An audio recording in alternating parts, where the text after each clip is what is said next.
Fala pessoal, tudo bem com vocês? Eu sou o Victor aqui da Medline e hoje nós vamos falar sobre o tema choque.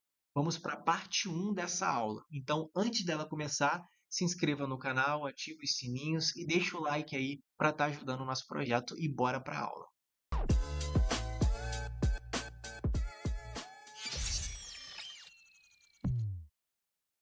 Então, vamos começar a falar sobre choque, pessoal. Primeiramente, a gente precisa entender o que que é choque.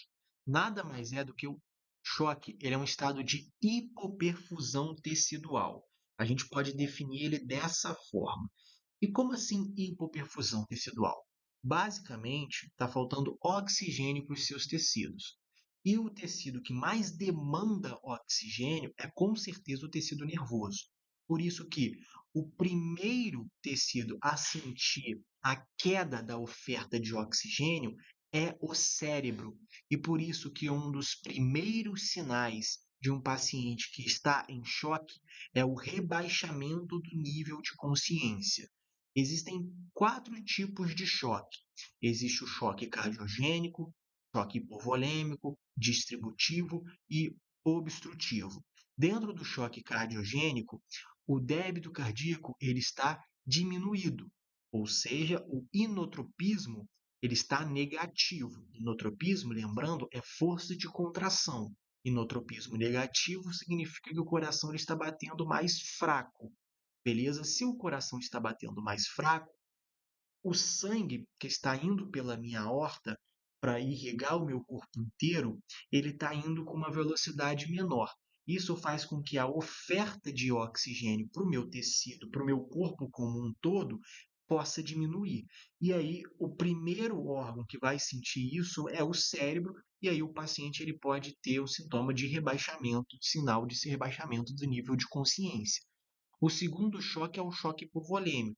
Aqui, o débito cardíaco ele também está diminuído, só que não pela força de contração do coração, e sim pelo baixo volume de sangue que tem no coração. Ou seja, o coração ele até que bate com a força normal, beleza? Só que o que está faltando é sangue. Então, o que, que adianta o coração bater forte se o sangue que está indo pela minha aorta é pouco sangue? Por exemplo, o paciente que está tendo um sangramento forte, está perdendo sangue, acaba que esse sangue não está chegando nos tecidos, não está chegando nas células, não está chegando no corpo do paciente como um todo, e aí começa a faltar oxigênio para o cérebro e o paciente vai ter rebaixamento do nível de consciência. Nós temos também o choque distributivo. Dentro do choque distributivo, a gente faz duas diferenciações entre choque anafilático e choque séptico. A gente faz essa diferenciação porque o tratamento desses dois tipos de choque é diferente e a gente vai abordar o tratamento no final dessa aula. Mas falando especificamente do choque distributivo, nada mais é do que os vasos sanguíneos eles sofrem um processo de vasodilatação. E esse processo de vasodilatação faz com que o sangue chegue com uma menor pressão nos meus tecidos.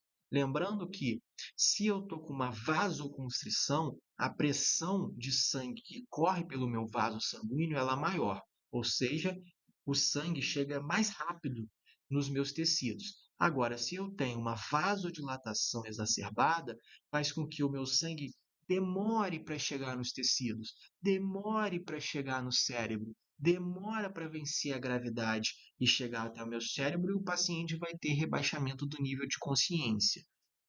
E o choque obstrutivo é quando a diástole, ou seja, é quando o relaxamento do meu coração está comprometido. Pode estar comprometido, por exemplo, com um pneumotórax, por um tamponamento cardíaco, que são causas que aumentam a pressão intratorácica, fazendo com que o coração tenha menos espaço para relaxar, por conta da alta pressão que está ao redor dele. Se o coração ele não consegue relaxar, se ele não consegue fazer a diástole, ele não consegue encher. Se ele não consegue encher, se ele não tem uma boa diástole, consequentemente, ele não vai ter uma boa sístole. Porque a sístole é a fase de ejeção do coração. A diástole é a fase que ele está enchendo de sangue. Se ele não está conseguindo encher de sangue, ele não vai conseguir ejetar muito. Se ele não consegue ejetar muito sangue, e é o sangue quem transporta o oxigênio, o oxigênio não chega nos nossos tecidos e, consequentemente, eu vou ter um estado de hipoperfusão tecidual, o que significa pouco oxigênio nos meus tecidos, e um dos primeiros sinais vai ser justamente o rebaixamento do nível de consciência do paciente, já que o cérebro é o primeiro órgão a identificar essa queda de oferta de oxigênio, já que ele é o principal órgão que demanda de altas quantidades de oxigênio e de glicose. Aqui eu coloquei a fórmula da pressão arterial para que vocês se familiarizem com ela, para caso alguém não conheça. Pressão arterial é resistência vascular periférica vezes débito cardíaco. E o que é débito cardíaco? Frequência cardíaca vezes volume sistólico. Tudo bem? Nós temos uma outra fórmula. Essa fórmula ela aborda a distribuição de oxigênio pelo corpo. A distribuição de oxigênio ela é determinada por três coisas: pelo débito cardíaco, pela minha hemoglobina e pela minha saturação. O débito cardíaco é a força de contração do meu coração, basicamente, né? Eu já botei aqui. Débito cardíaco é a frequência cardíaca vezes o volume sistólico. O débito cardíaco ele pode ser determinado por três coisas. Quais são essas três coisas? Pré-carga, contratibilidade e pós-carga. O que é pré-carga, Vitor? A pré-carga é a quantidade de sangue que chega no meu coração. A pré-carga ela vai ser determinada pela resistência vascular periférica. Como assim? Se a resistência vascular periférica está alta, especificamente falando das minhas veias, ou seja, se a resistência vascular periférica das minhas veias estão altas, significa que a minha veia está muito contraída. Se a minha veia está muito contraída, chega mais sangue no meu coração de forma mais rápida. Isso significa que a minha pré-carga ela está alta. E o contrário também é válido, como por exemplo, se a minha pré-carga está baixa, significa que as minhas veias elas estão dilatadas. Isso faz com que chegue menos sangue no meu coração e aí, por isso, a pré-carga está baixa. A pré-carga ela determina a força e a velocidade de contração do meu coração. Por quê? Por conta do mecanismo de Franklin-Starling. Se a minha pré-carga está alta, significa então que chega mais sangue no meu coração, significa que, segundo o mecanismo de Franklin-Starling, o meu coração ele tem que se adaptar àquele alto volume de sangue que está chegando no coração. E como ele se adapta com isso? Aumentando a força e a velocidade de contração. Tudo bem? Uma outra coisa que determina o débito cardíaco é a contratibilidade, ou seja, é a força de contração do coração. Um paciente que, por exemplo, sofreu um infarto agudo do miocárdio, e o miocárdio é a camada do coração responsável por fazer o processo de contração, se o paciente sofreu um infarto, a contratibilidade dele está reduzida. Agora, num paciente que tem um coração saudável, a força de contração do coração desse paciente é muito maior do que o do paciente que teve um infarto. Então, especificamente, a gente está falando dessa contratibilidade. Agora, uma outra coisa que determina o débito cardíaco é a pós-carga. A pós-carga está muito relacionada à pressão que está dentro da minha artéria aorta. Significa que, se a minha aorta está contraída, ou seja, tem uma vasoconstrição na minha aorta, concorda que a pressão do meu ventrículo esquerdo tem que ser muito alta para vencer a pressão da aorta e conseguir ejetar o sangue do ventrículo esquerdo pela aorta? Então, se a pós-carga está alta, o débito cardíaco está baixo. Ele é inversamente proporcional. Lembrando que, basicamente, o débito cardíaco é a quantidade de sangue que sai do meu coração. Se a pós-carga está alta, significa que tem muita pressão na minha aorta. Então, o meu ventrículo esquerdo ele tem que fazer muita força para vencer essa pressão da aorta e ejetar o sangue pela aorta. Então, ele está dificultando o trabalho do meu coração. Então, se ele está dificultando a ejeção, a pós-carga é inversamente proporcional ao débito cardíaco. Com o aumento da pós-carga, o débito cardíaco diminui. E agora, se a pós-carga estiver baixa, ou seja, se a minha pressão da minha aorta está reduzida, significa que o ventrículo esquerdo consegue ejetar uma boa quantidade de sangue pela aorta sem dificuldade. Ou seja, isso melhora o meu débito cardíaco. Ou seja, a pós-carga baixa aumenta o débito cardíaco. Então, prestem atenção. Pré-carga e contratibilidade quando elas estão altas, ela aumenta o débito cardíaco. Agora, a pós-carga, ela vai ser a única que é inversamente proporcional ao débito cardíaco. Tudo bem? Então, se eu aumentar a pré-carga e a contratibilidade, eu aumento o débito cardíaco. Se eu aumentar a pós-carga, eu diminuo o débito cardíaco. Nós temos as hemoglobinas também, que são responsáveis por fazer o transporte de oxigênio no nosso corpo. Existem pessoas que, por exemplo, têm anemia, e por terem anemia, acaba dificultando um pouco o transporte de oxigênio nessas pessoas. Então, para compensar isso, o que o corpo faz? Se eu tenho baixa quantidade de hemoglobina, se eu uma pessoa anêmica, como eu faço com que a minha distribuição de oxigênio permaneça normal? Eu aumento o débito cardíaco. É uma balança. Porque imagina se não diminuísse, imagina, perdão, se não aumentasse o débito cardíaco. Se não aumentasse o débito cardíaco, a distribuição de oxigênio iria diminuir. Mas o corpo ele tenta equilibrar a diminuição de hemoglobina, aumentando o débito cardíaco. E a gente sabe, através dessa fórmula, que o débito cardíaco é a frequência cardíaca vezes volume sistólico. E o corpo, ele aumenta o débito cardíaco aumentando a frequência cardíaca. Ao aumentar a frequência cardíaca, ele aumenta o débito cardíaco e aí ele equilibra essa equação. Então, por isso que os indivíduos que podem ter são anêmicos, a frequência cardíaca dessa pessoa vai estar o quê? Vai estar aumentada. Tudo bem? E a saturação é uma das outras coisas que também ajuda a regular a distribuição de oxigênio no nosso corpo. Quais são as consequências, Vitor, de uma baixa distribuição de oxigênio pelo nosso corpo? A primeira coisa é o aumento de lactato.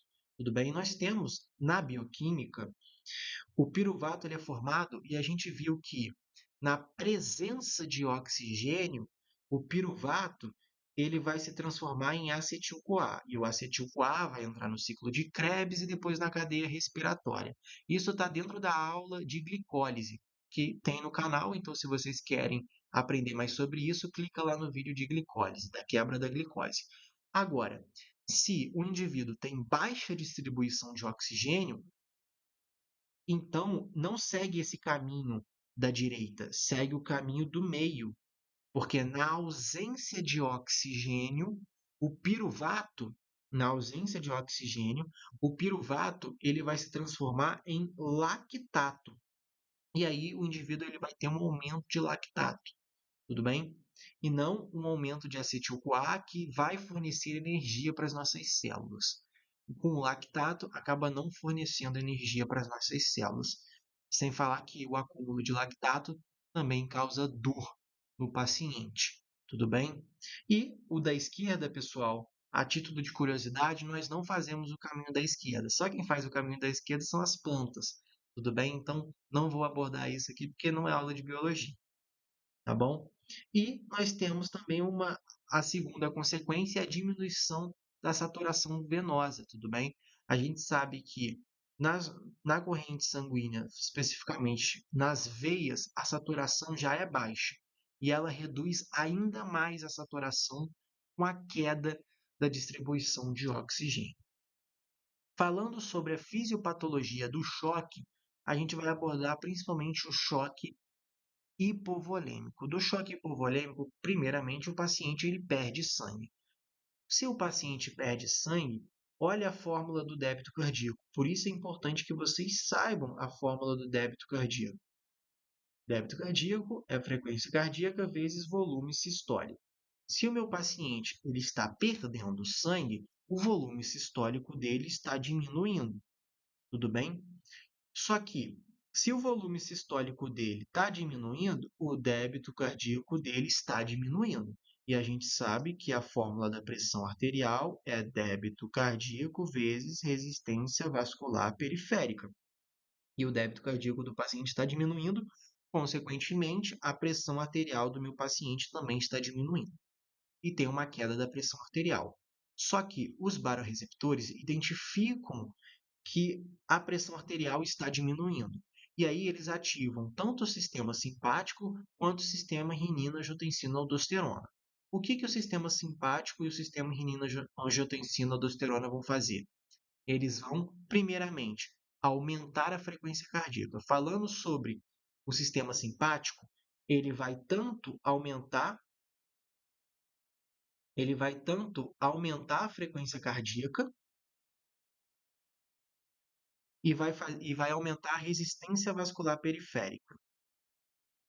O sistema renina-angiotensina-aldosterona, ele também aumenta a resistência vascular periférica e ele também age tentando absorver mais água lá no seu rim, beleza? Então ele tenta aumentar um pouquinho o volume sistólico. Na verdade, não aumentar, mas e sim diminuir a perda.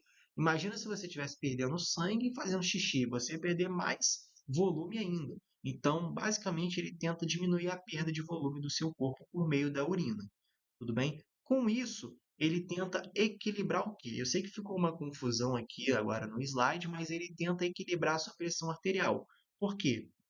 Se, se o volume sistólico está diminuindo porque o paciente está perdendo sangue, o corpo aumenta a frequência cardíaca para fazer o quê com o débito cardíaco?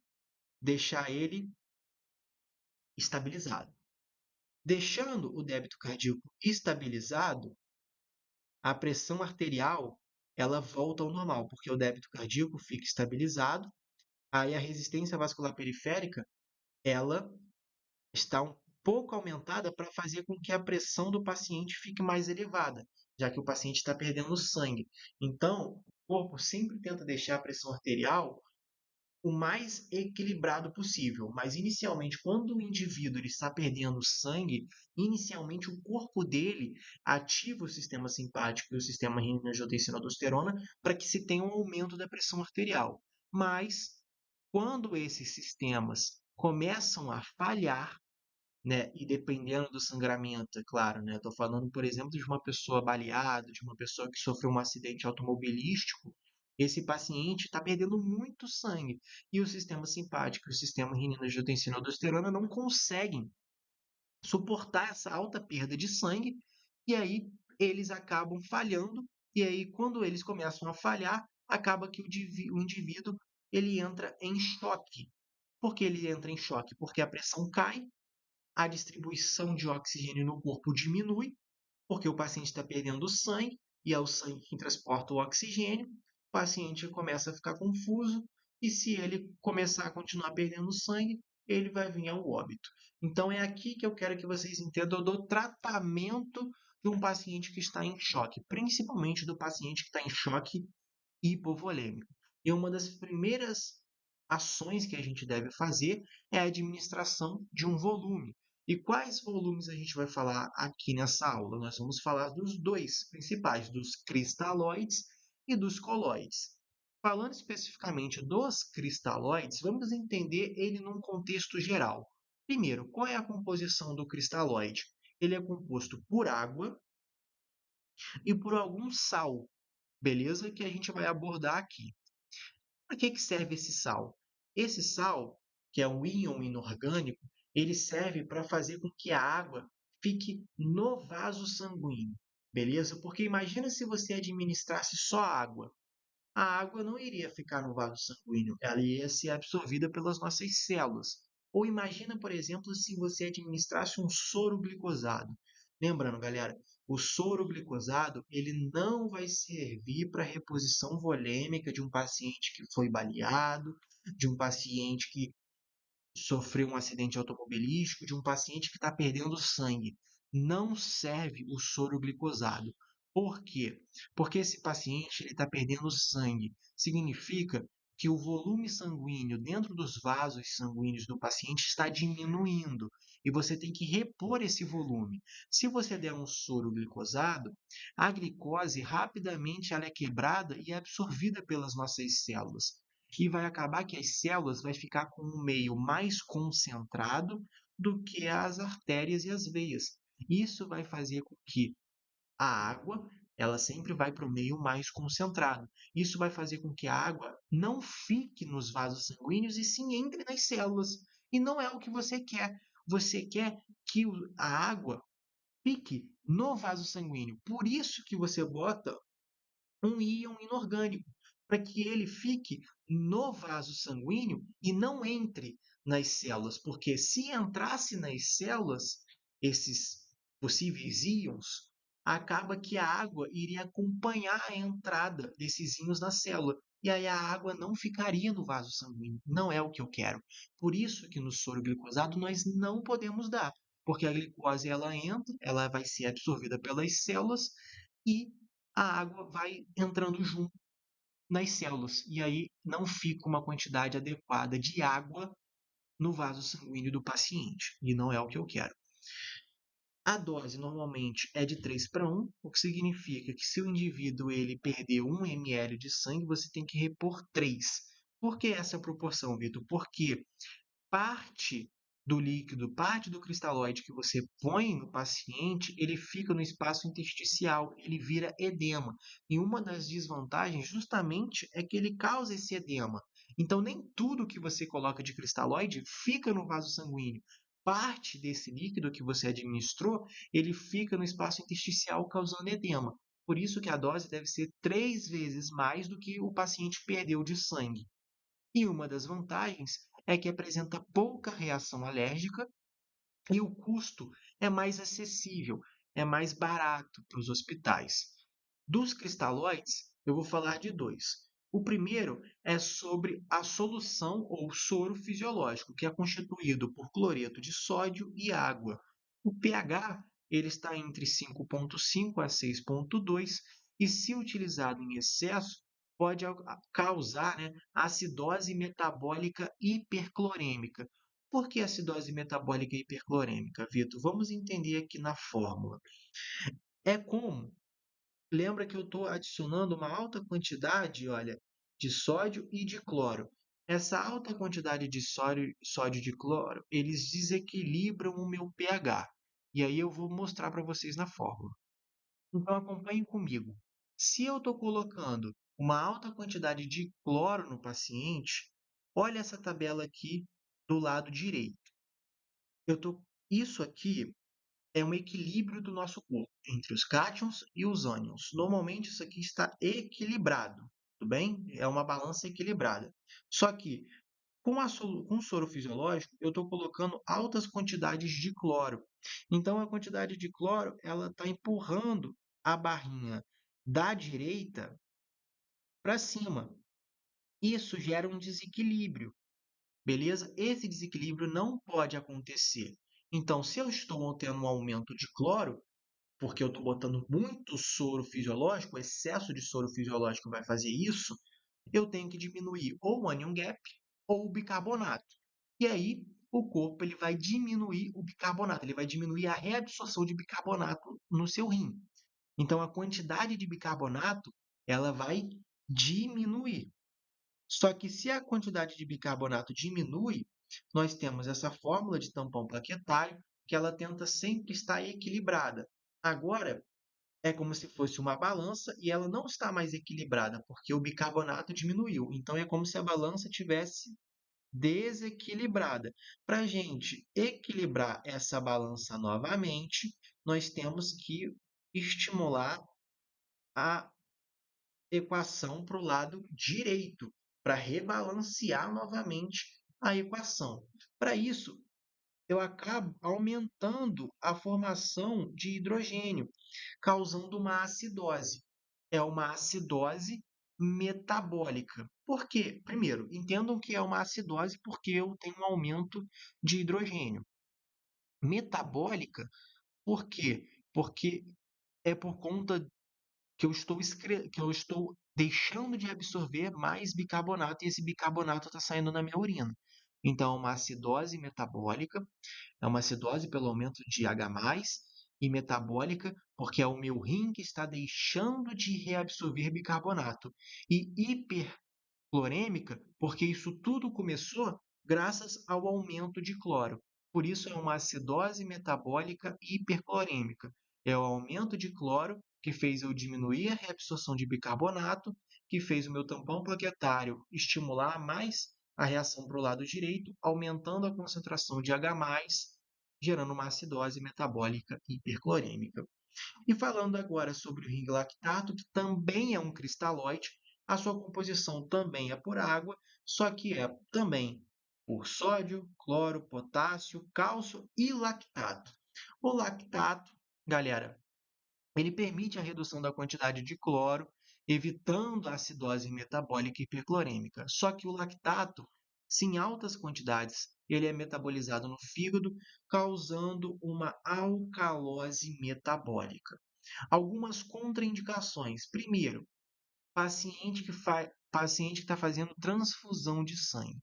Dentro da transfusão de sangue, existe um componente chamado de citrato, que eu vou abordar ele logo logo também futuramente nessa própria aula.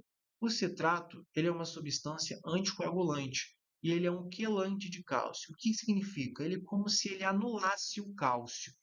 Acaba que, se o paciente está fazendo transfusão de sangue, ele vai ter o citrato correndo nos vasos sanguíneos dele e acaba que ele reduz o efeito do ring lactato.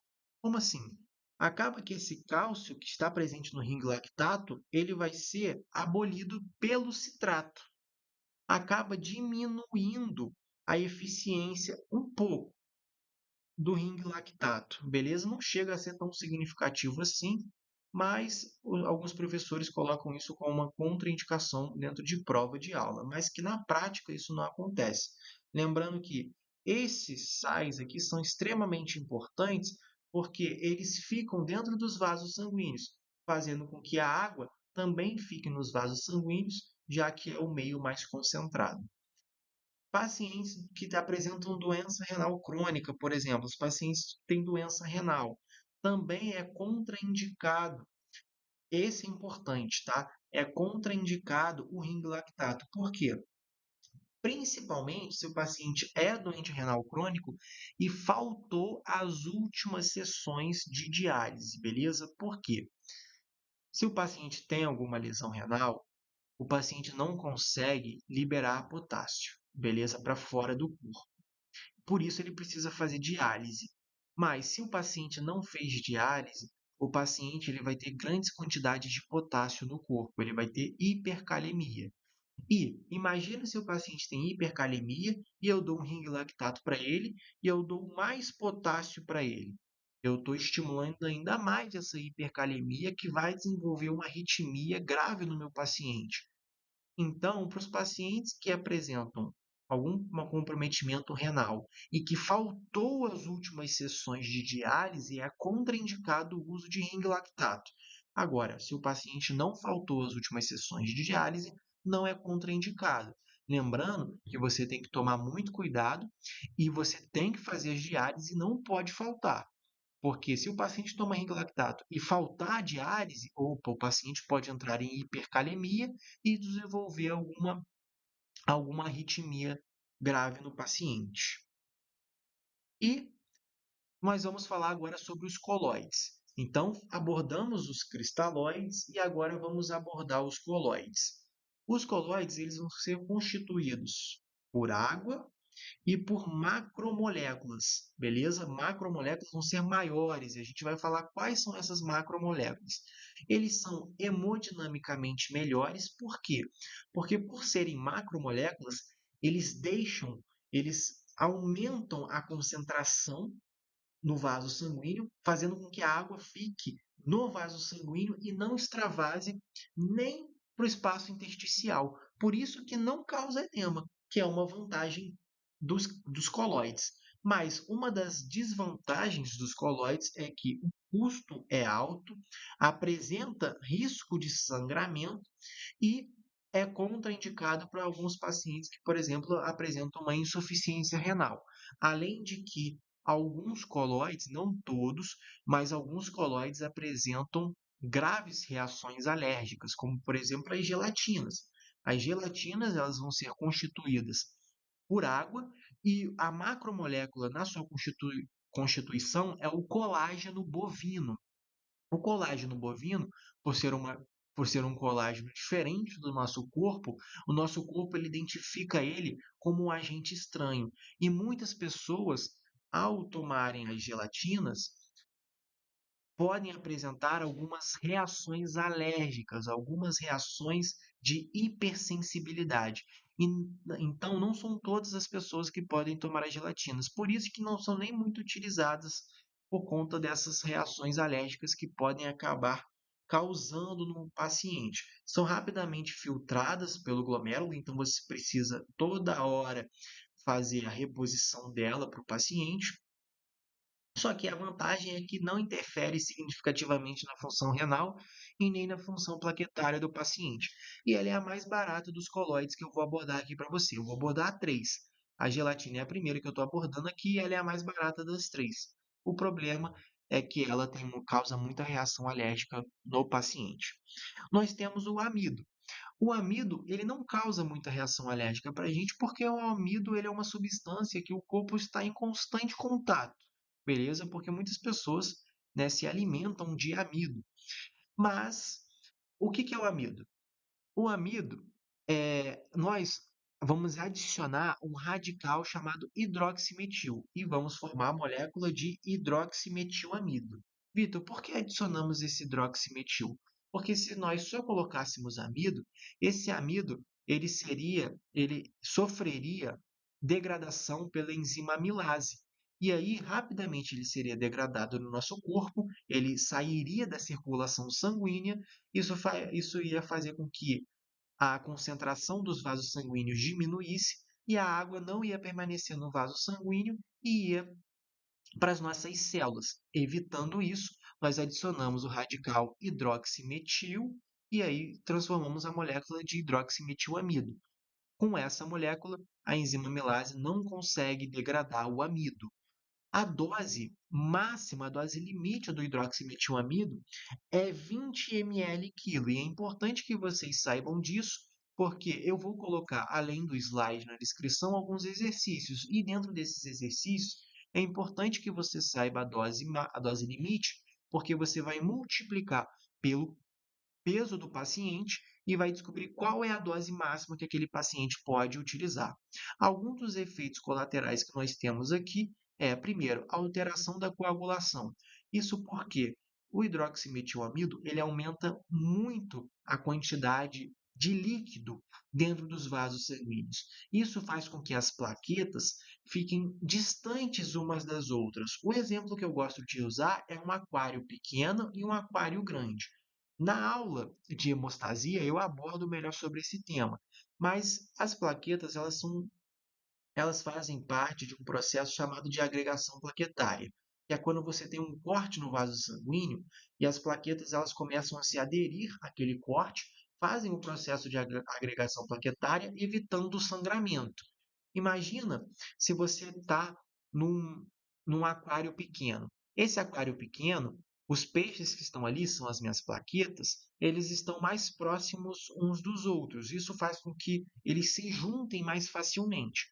Agora, quando o paciente está tomando hidroximetilamida e ele está aumentando a quantidade de volume dentro do vaso sanguíneo, é como se o meu aquário fosse grande, cheio de água, e os peixes estão muito distantes uns dos outros.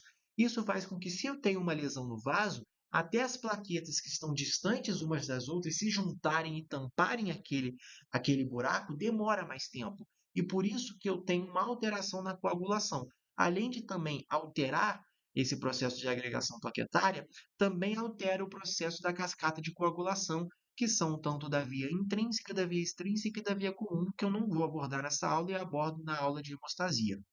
Também pode causar insuficiência renal no paciente, já porque essas macromoléculas, ao passarem pelos glomérulos, podem acabar causando uma lesão glomerular. E aí podem intensificar o processo de insuficiência renal que o paciente pode ter. E pode causar também uma hiperamilasemia. O que significa isso?